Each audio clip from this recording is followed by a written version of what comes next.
Welcome to Beyond the Balance Sheet, the podcast that helps advisors, clinical professionals, and affluent families understand the complexities of issues related to our mental, physical, and emotional well-being.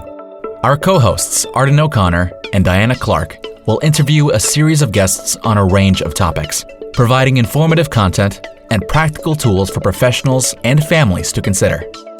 Here are your hosts, Arden and Diana. Hi, everyone. This is Arden and Diana. Hello. And we are here for a bit to consider, some mini learnings from Beyond the Balance Sheet podcast. So today we're going to be talking turkey about the holidays and how do we support our families during this difficult time. So Diana, my first question is, what do we do about family situations when one family member has an idea of exactly how this holiday is going to look and other family members are concerned about the pandemic and potential medical risks or just don't feel comfortable traveling? It's a great question because it's happening in almost every family across America right now. I think it's really important that families start talking about it now, or actually last week, if possible, to come up with what is going to be the risk-benefit analysis for the kids. Every family is going to be different.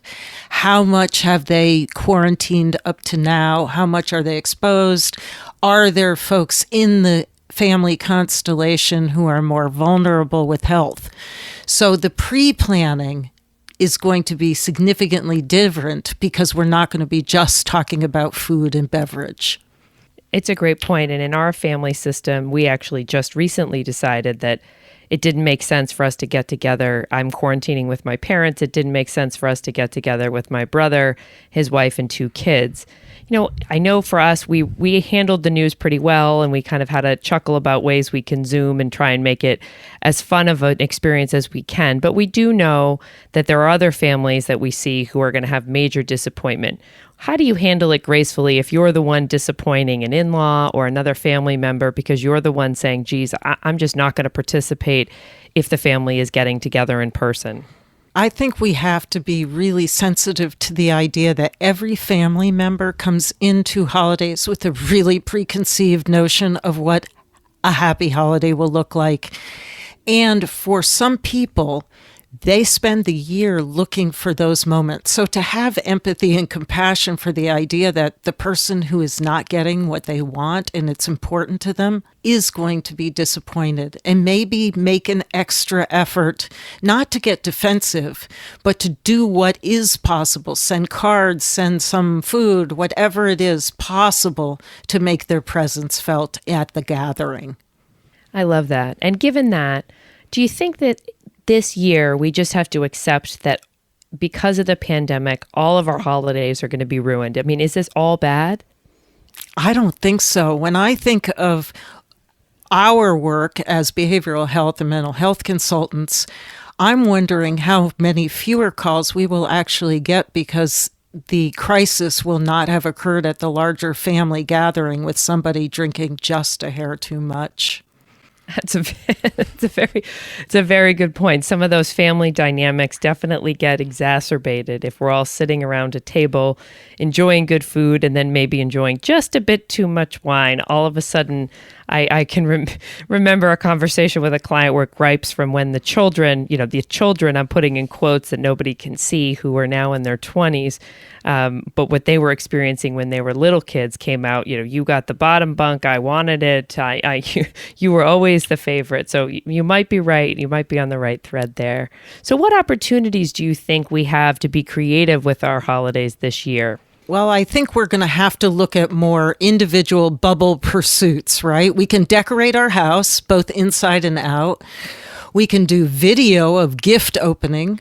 We can do video gift caroling. Anything that sends a message of connection, yet being remote, is going to have to be, instituted in this family gathering this year if we're going to feel connected. I think you're absolutely right. And I think one of the things that I think about are what are those rituals that our family participated in that are totally feasible still with the pandemic. So I think about things like driving around and finding neighborhoods with really crazy light fixture decorations. I've also been amazed, as you know, I'm a big theater goer. I love movies, I love music, I love live plays. And there are actually a fair amount of virtual performances you can see, including National Lampoon's Christmas Vacation, which they are doing a sort of Q&A session showing some clips that we are prepared for with our with various sweatshirts and other types of paraphernalia from the movie, which I'm really excited about.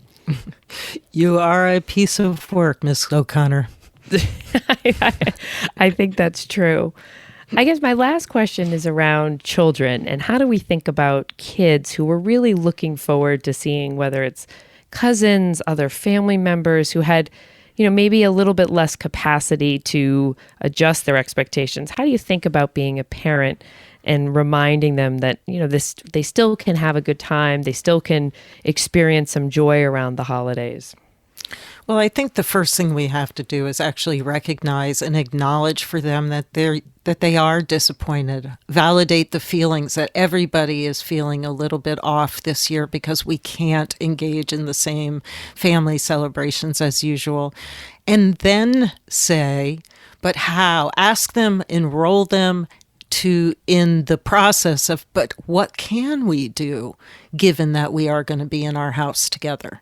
So making it a joint effort of joy and enrolling the kids as party to that will be helpful.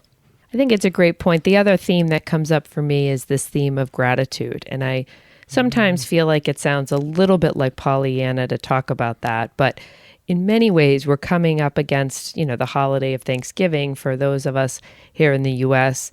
It is a holiday that really is supposed to center around gratitude. And I think if we remember that and stop worrying about what's going to go in the stuffing and who gets to sit at what part of the table, it can be an important message, not only for adults, but it can be one for children. And as we go into some of the gift-giving holidays, if we kind of remind ourselves that many of us are blessed to be in positions where we have a lot to be grateful for. We're not starving for food. We have our loved ones with us. If we're lucky enough to be in a position where everyone is healthy and safe, that there is a lot to celebrate, and it may get us back to some of the themes of the holidays to begin with.